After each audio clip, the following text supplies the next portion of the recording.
The Solace Mercy wasn't built for war. It was a beacon, white-hulled, lined in gold, lit with universal relief symbols across its sides. The markings were unmistakable. Every major species in the Galactic Alliance knew the rules. You don't fire on a hospital ship. Not ever. Not under any circumstance. That's what the Accords said, what the treaties promised, what the Council inscribed into every combat AI and fleet doctrine for over 100 years. But someone did, and everything changed. Orbiting the neutral planet of Teles V, the Solace Mercy carried 1,332 wounded from 25 different species. Human doctors, Urkai trauma techs, Vel Raxa stasis surgeons, even a Isolan cryo-priest humming in low tones as she oversaw multi-species triage. The ship was a floating miracle, a vessel built to undo damage rather than inflict it. That morning, Commander Alina Voss, field physician and ship captain, recorded a brief message for her daughter back on Earth. "Tell your grandfather I finally convinced a Sarnak medic to try coffee. He called it molten courage. He's not wrong." She never got the chance to send it. The projectile came in silent. No warning, no broadcast, no enemy pings, just a flash, a spike, and then impact. The starboard bay, where 6 surgical pods were active, vanished. Gone. In its place, atmosphere, fire, and scattered bodies. Then came the second blast. The Solace Mercy's core fractured, its power grid screaming. Alina staggered through the corridor, yelling for evacuation. She never made it to the pods. No one did. 37 seconds after the first hit, the ship broke apart completely. A final message burst into the galactic net, screaming 3 words in over 200 languages. "We were unarmed." The response was delayed. Diplomatic channels were flooded with outrage, yes, but not action, not punishment, because the perpetrator, the Sylen Coalition, claimed it was a sensor error. An automated defense drone misidentified the vessel, they said. A tragic mistake. They offered condolences, and no consequences. The Council accepted it, closed the case, moved on. But humanity didn't, because the last transmission from the ship didn't come from command. It came from a crewman named Owen Riker, medical technician, age 27, who managed to launch a black box drone before the reactor went. His message? They knew. They saw the markings. They fired anyway. Please, don't let them lie. Earth withdrew from the Council the next day. No warning, no speech, just silence. Every human ambassador disappeared from galactic forums. Human ships stopped broadcasting IFF codes. Relief convoys went dark. The Council called it petulant. The Sylen Coalition called it irrelevant. And then someone noticed something strange. The moon was gone. Not Earth's moon. Europa. Jupiter's ice-shrouded satellite vanished from every civilian scan. Satcoms pinged off black static. Telescopes got nothing but void. When asked, the Terran Defense Network gave no response. A Isolan diplomat asked bluntly, "Where is Europa?" And the only answer they received came from a lone human fleet commander, Commander Thane Merrick. He looked into the camera, face still, voice dead. "It's not a moon anymore." Then he cut the feed. The first sign of what was coming arrived 6 days later. A Sylen border station on the edge of the Golden Belt detected a sudden gravity fluctuation. Local command assumed a comet or stray dark mass, until they saw the ice, until they saw the engines, until they saw Europa, shattered, reshaped, weaponized, no longer a moon, a spear, pointed directly at the Sylen homeworld. Panic didn't describe it. The Sylen screamed for Council protection, but the Council hesitated. Humans had warned them, had given them 100 chances to act. They didn't. Now, they couldn't, because there was no leverage left.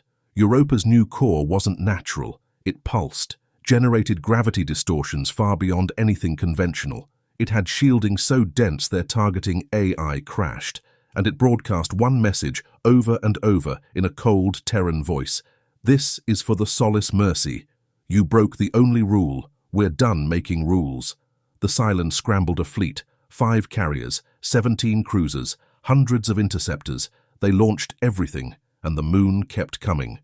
From the shadows of the rock, human warships emerged, silent, cold, unlike anything the Sylen had seen before.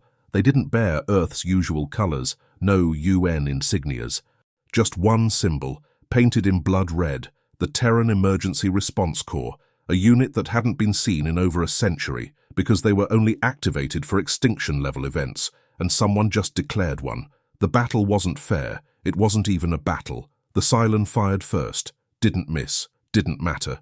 Their beams struck nothing but illusion, decoys layered in reflective sheaths and false space signatures. Then the real payloads hit. Human kinetic weapons. No energy, no signals.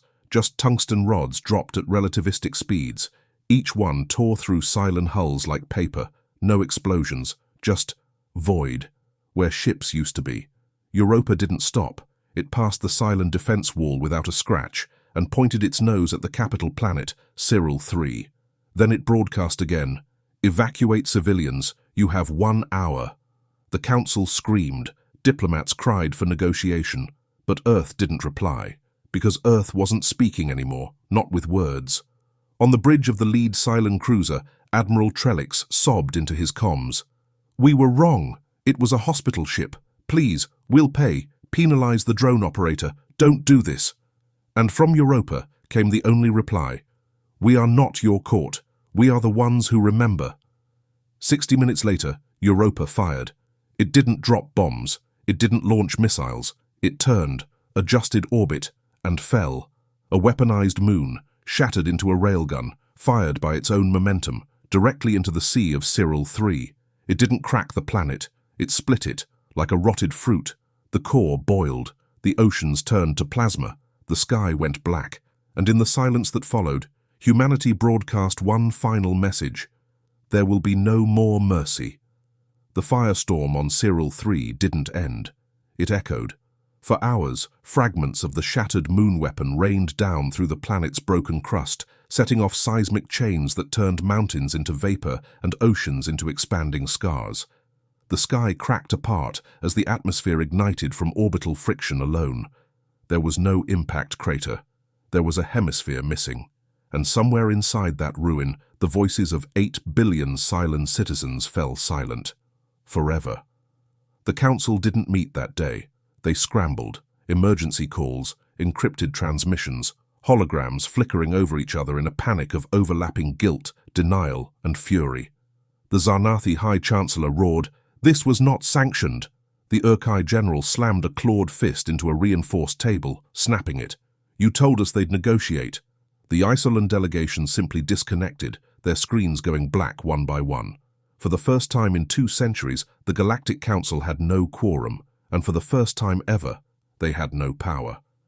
In a remote sector far from the wreckage, a human cruiser named the Solemn Orbit waited in silence.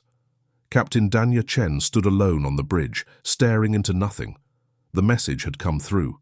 Europa had made impact, and she'd felt it, deep in her chest, like a string had snapped in the heart of the species. "We did it," her comms officer whispered. "No," Chen said. "We answered." Then she turned off the lights and ordered silence. The message from Earth arrived 6 hours after impact. It wasn't routed through the Council. It bypassed every interstellar treaty channel, a direct pulse to every known military frequency, diplomatic wire, and fleet AI in range. Text only. To the galaxy. You fired on a ship marked for mercy. You took doctors. You took children. You smiled and called it protocol. We won't smile back. We won't wait. There is no negotiation for monsters. There is only the sound of moons falling. Signed, Terran Defense Compact. On a Isolan trade moon, a merchant collapsed in his store, sobbing into a half-loaded inventory manifest. In a Draxari fortress station, generals held an emergency forum in darkness, whispering, "They weaponized gravity. What's next?" On neutral worlds, millions tuned into pirate streams replaying the impact on loop. No commentary, no edits, just the sound of silence turning into fire. Again and again. Until even the children stopped asking questions. Within 24 hours, 13 species unilaterally broke from the Galactic Council. Not in rebellion, in fear. They deleted protocols, wiped shared intelligence networks, erased human psychological profiles from their files because reading them just reminded them that the stories were true. Humans weren't strategic. They weren't impulsive. They were something far worse. Patient. Until they weren't. On a mining station near Vorta 6, a former Sylen fleet officer defected. He handed over confidential communications, black box reports, and personal logs from the Sylen High Command. Inside, investigators found recordings dated days before the Solace Mercy was hit. We knew it was a hospital ship. We thought they'd hesitate. They did.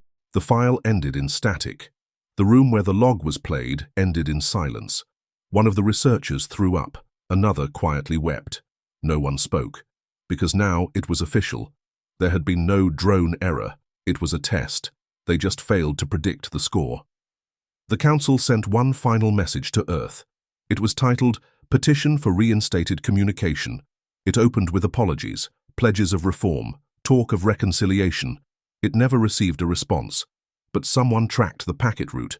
It bounced back from a new relay station, a human-made relay, floating just outside the Tyvan Expanse. Its signature broadcast wasn't diplomatic. It was a warning beacon, and its repeating pulse said, We remember Cyril 3. This sector is under Terran justice.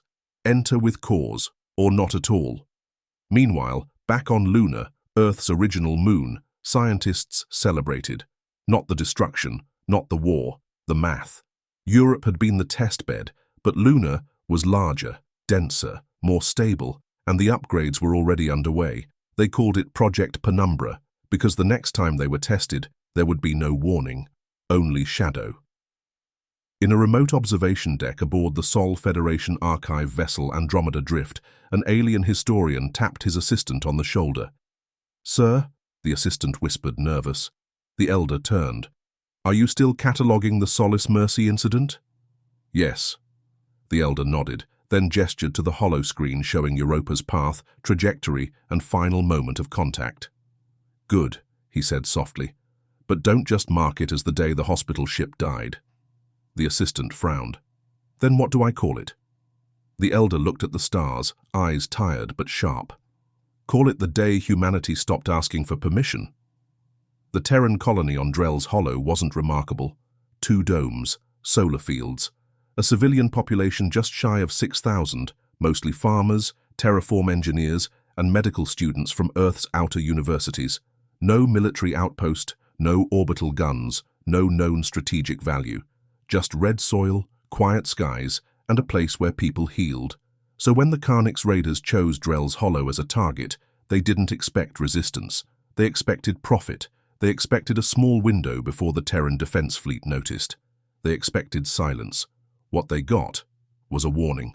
The Carnix cruiser, Thrashblood, dropped from FTL 3 clicks above the colony's atmosphere. No broadcast, no declaration, just power charges building and targeting solutions locking onto the habitat domes. Within the colony, alarms shrieked. The civilian distress beacon fired into the void. The colony leader, a gentle, bookish man named Arthur Hallis, stood in front of the crowd. He activated the emergency frequency. "This is Drell's Hollow, non-combat colony. We are unarmed. We are evacuating. Please, we have children."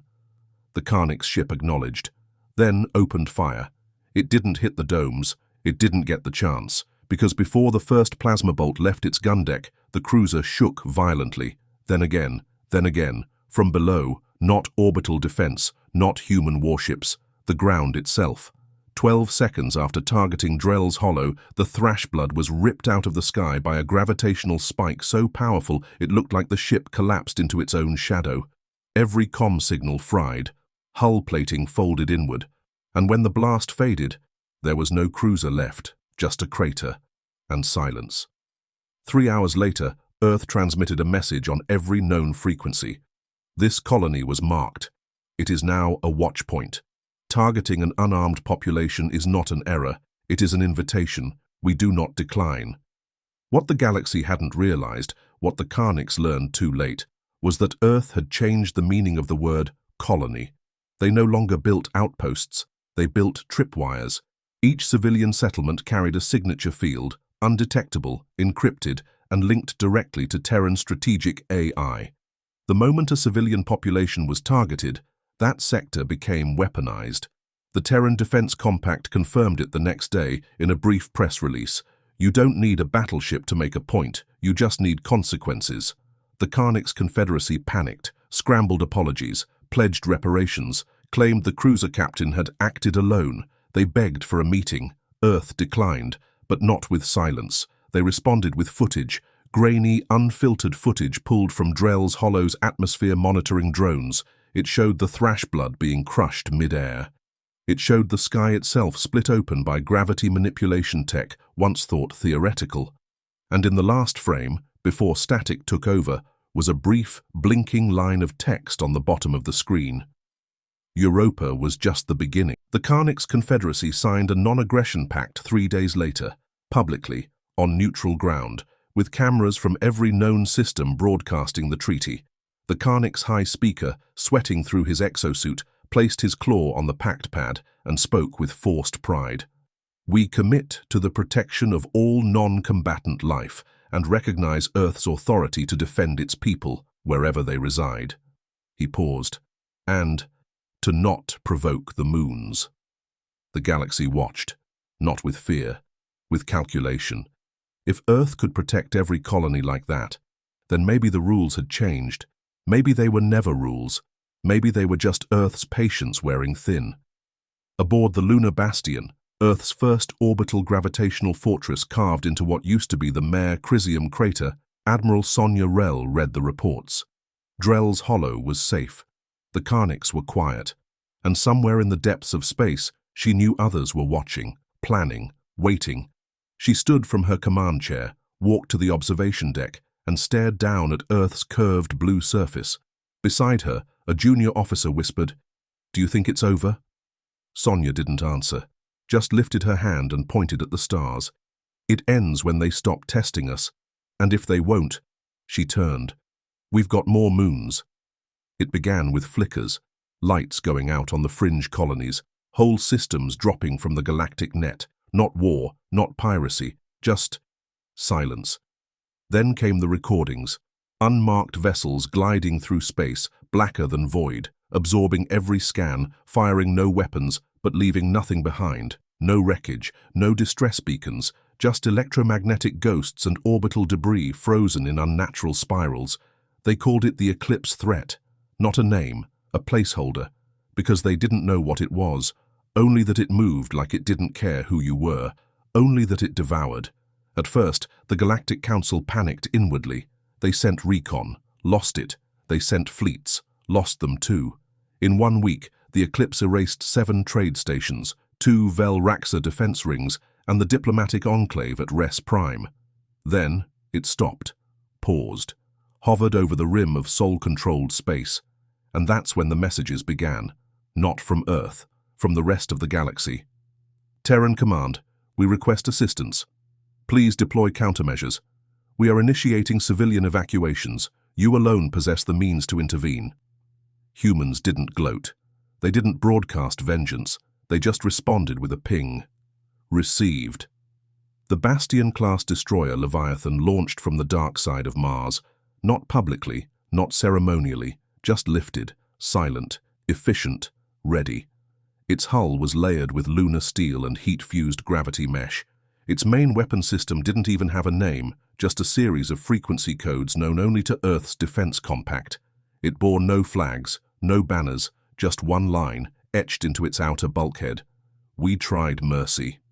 At the Terran Senate, debates didn't happen. They'd already happened, 2 years ago, during Europa. The room was quiet as Admiral Rell stood at the central podium. "We are not going to defend the Council," she said. "We are going to defend the line." "What line?" one diplomat asked. She looked toward the sky. "The one they crossed when they thought we'd forget." Leviathan reached the fringe in 4 hours. It didn't hail the Eclipse fleet, didn't warn, didn't threaten, just scanned, observed, and then fired. A weapon that didn't emit heat, didn't explode. It simply unmade a section of space in front of it. Everything within 0.9 astronomical units stopped existing. Eclipse drones vaporized. Dark vessels froze in place, crushed by the absence of their own momentum. And as they vanished, Leviathan turned its bow to the rest and waited. The Eclipse didn't flee. It did something worse. It reached out. One transmission, plain Terran binary, 3 words: "We remember Europa." Earth's response? A single word: "Good." Then Leviathan powered up again, The Eclipse fled, not from fear, from recognition. It had underestimated the humans once. That mistake would not happen twice. It vanished into deep space, its path erratic, untraceable. But it didn't return. Not to Earth, not to Council space, not to anywhere with a moon. In the wake of the withdrawal, the galaxy held its breath.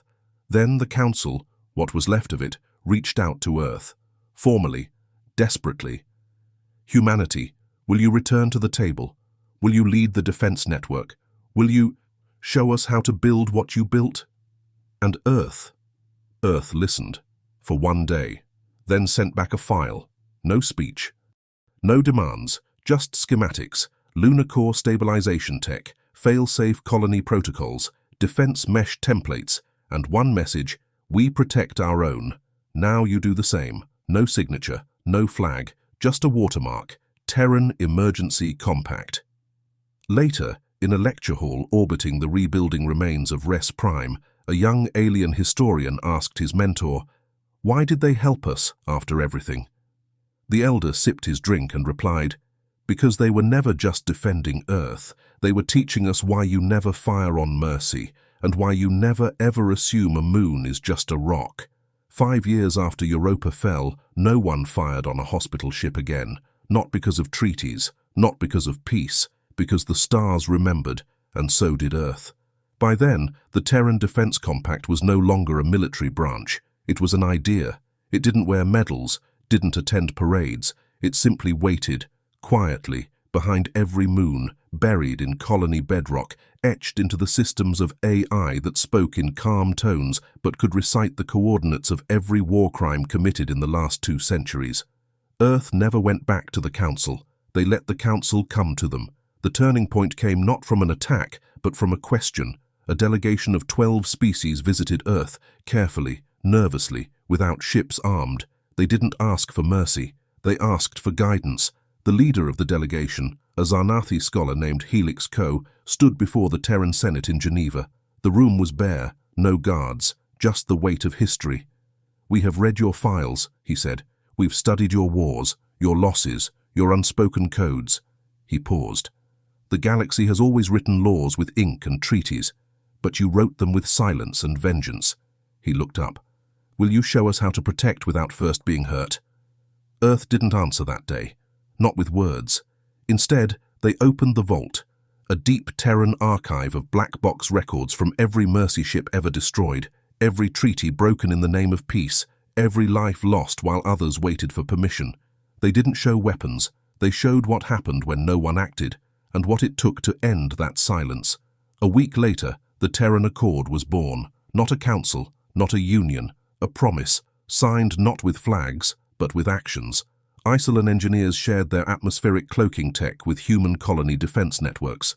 The Vel Raxa decommissioned every strike cruiser over Class 9 tonnage and transferred the metal to build new orbital medical platforms. The Draxari, once war-hungry, donated 3,000 trained soldiers to act as peace wardens under Terran advisement, sworn to non-intervention unless civilian life was threatened. The phrase Terran justice became a protocol, one line long: harm the helpless, and we don't wait. Across the galaxy, the world changed. Pirates started scanning ships for medical markings and turning away. Raiding parties hit colonies only to find the moons missing and never made it home. War fleets began asking not, "Can we win?" but, "Will Earth get involved?" And in time, they learned the answer. If you attacked a hospital ship, if you opened fire on Mercy, if you crossed the line, you didn't just risk retaliation, you invited a lesson, and Earth didn't give warnings anymore, they gave consequences. On a quiet station orbiting Itra 9, a young Zarnathi child asked their guardian, "Why do we draw moons on our aid ships?" The guardian smiled. "Because now, every time someone sees one, they remember." "Remember what?" The guardian placed a hand on the child's shoulder.